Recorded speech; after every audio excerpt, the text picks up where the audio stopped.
Olá! No vídeo de hoje a gente conversa sobre a famosa Traumnovelle, ou Breve Romance de Sonho, de autoria do austríaco Arthur Schnitzler, que foi, além de um escritor muitíssimo renomado, também médico, e eu ressalto a formação dele como médico aqui porque eu acho que teve muito impacto na construção desta novela. E o que a gente tem aqui em Breve Romance de Sonho? No início da novela, nós somos apresentados a um casal, Fridolin e Albertine, que vivem em Viena, e eles vivem uma vida bastante confortável, são descritos como jovens, belos, têm uma filhinha, enfim, vivem muito bem. E logo no começo do livro, a gente fica sabendo que aquele casal, na noite anterior, tinha ido a um baile de máscaras. E depois de colocar a filhinha deles para dormir, contar uma história, etc., eles começam a conversar sobre aquele baile, porque ambos haviam, nesse baile, vivenciado experiências que os tentaram, de certa forma.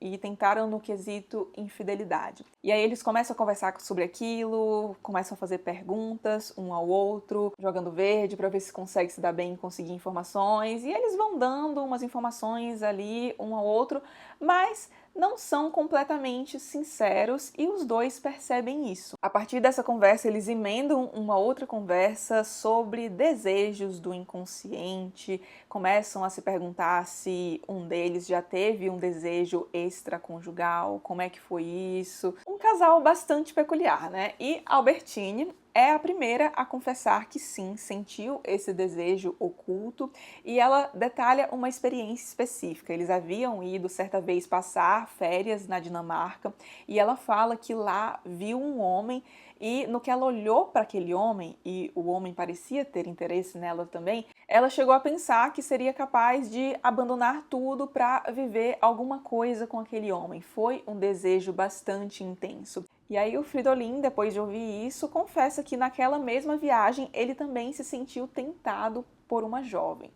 E aí eles conversam sobre isso e prometem um ao outro que eles vão conversar sobre isso caso venha a acontecer alguma vez novamente. Então depois da promessa eles deixam o assunto de lado, só que a gente vê que o Fridolin não ficou muito de boa depois de saber daquilo não. Ele não gostou de saber que a esposa dele teve um desejo por outro homem, mesmo que ela não tenha sido infiel, né? Ela não chegou a traí-lo de fato, apenas sentiu um desejo por um outro homem, mas aquilo o incomoda de uma forma que é praticamente como se ele tivesse sido traído. E aí o bicho não sossega, vai trabalhar, emenda compromisso atrás de compromisso, e quando chega a noite, ele sabe que a decisão mais sensata seria pegar suas coisinhas, ir para casa, descansar para o dia seguinte, ficar com a sua família, etc. Mas ele não consegue, porque ele tá muito com aquilo na cabeça, como assim, a mulher ficou desejando outro homem, se sente muito incomodado com isso e começa a perambular pela cidade, vai de lugar em lugar, até que ele chega a um café onde há um pianista tocando. E aí ele presta atenção àquele pianista e percebe nele um ex-colega seu de faculdade de medicina. E aí depois que ele acaba de tocar, ele vai lá conversar com o pianista, pergunta, nossa, o que você está fazendo aqui? Por que você abandonou a medicina? Enfim, né, aquela conversa de reencontro, querendo saber o que está acontecendo na vida do outro. Eles começam a conversar um pouquinho, só que logo o pianista tem que sair dali porque ele tem que tocar num outro lugar. E aí o Fridolin pergunta, mas onde é que você vai tocar? Quer saber, né? Tá curioso? E aí esse pianista responde que ele não sabe onde ele vai tocar.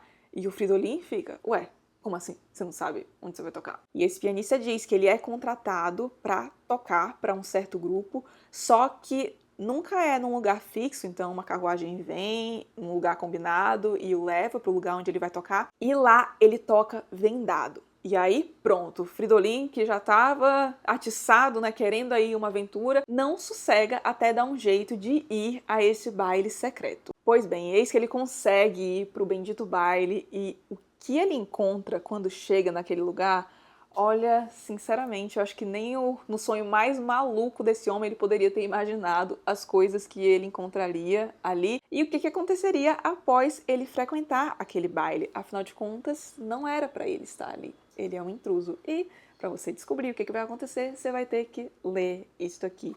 E, gente, este é daquele tipo de livro que você lê numa sentada, porque tem toda essa atmosfera de mistério. Primeiro que você, assim como o Fridolin, também fica muito curioso quando o pianista comenta que ele vai para um lugar onde ele toca vendado, você fica também querendo saber o que tem ali, que nem o Fridolin. E tem toda uma aventura, digamos, umas coisas que ele precisa fazer para conseguir chegar naquele baile, que vão deixando a gente cada vez mais curioso para saber o que tem nesse bendito baile. E aí, quando chega lá, nossa, você não consegue parar de ler até chegar ao fim dessa novela aqui. E no comecinho do vídeo eu mencionei que o Schnitzler, além de escritor, também era médico de formação e que isso provavelmente teve muito impacto aqui nessa novela. E agora eu queria explicar o porquê. Bom, o Schnitzler se forma em medicina, só que logo ele começa a se interessar bastante por psicologia. Ele vai trabalhar com psiquiatra, começa a estudar hipnose, e isso do século XIX para o século XX, na virada ali do século. E o que é que estava se desenvolvendo no começo do século XX?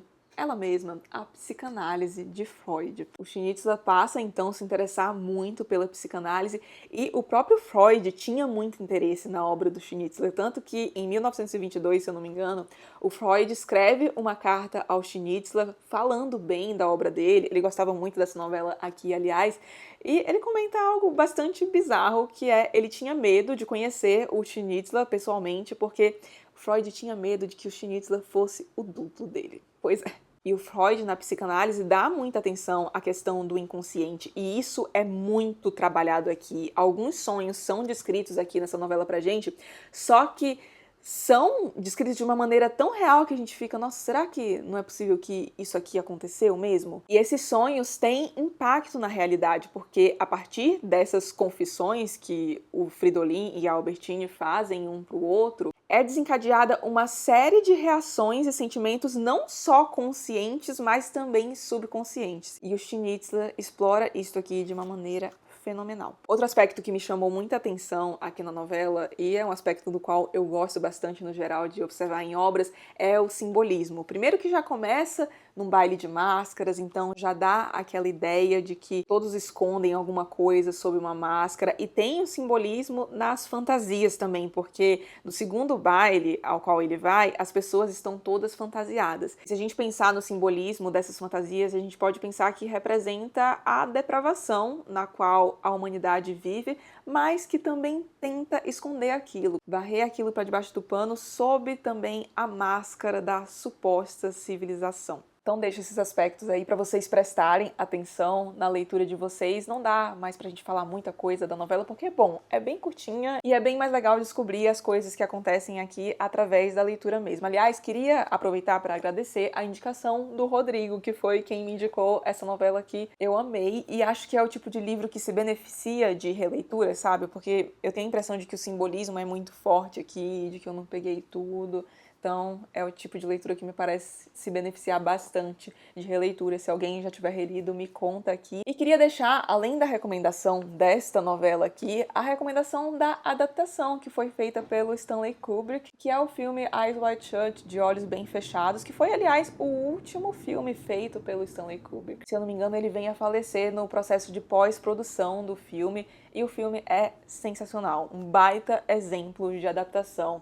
Tem como protagonistas a Nicole Kidman e o Tom Cruise, e o Kubrick faz algumas mudanças. Por exemplo, aqui a gente tem uma novela que se passa em Viena, mas no filme do Kubrick a gente vai para Nova York, a Albertine e o Fridolin viram Alice e Bill. Tem uma mudança também no contexto no qual ele conhece o pianista, porque no filme do Kubrick, o Fridolin, que no filme é o Bill, já conhece o pianista no primeiro baile, no baile do comecinho do livro. Apesar de que depois ele vem encontrar também o pianista no mesmo café que é descrito aqui no livro, também tem um ponto do meio pro fim do filme que se desvia bastante do livro, mas eu particularmente adorei as mudanças que o Kubrick fez, gostei muito do filme, inclusive eu ouso dizer que certamente quem gostou do livro vai gostar do filme, mas recomendo que você leia o livro primeiro, tá? E aí depois você assiste ao filme, mas nossa, Schnitzler foi o meu...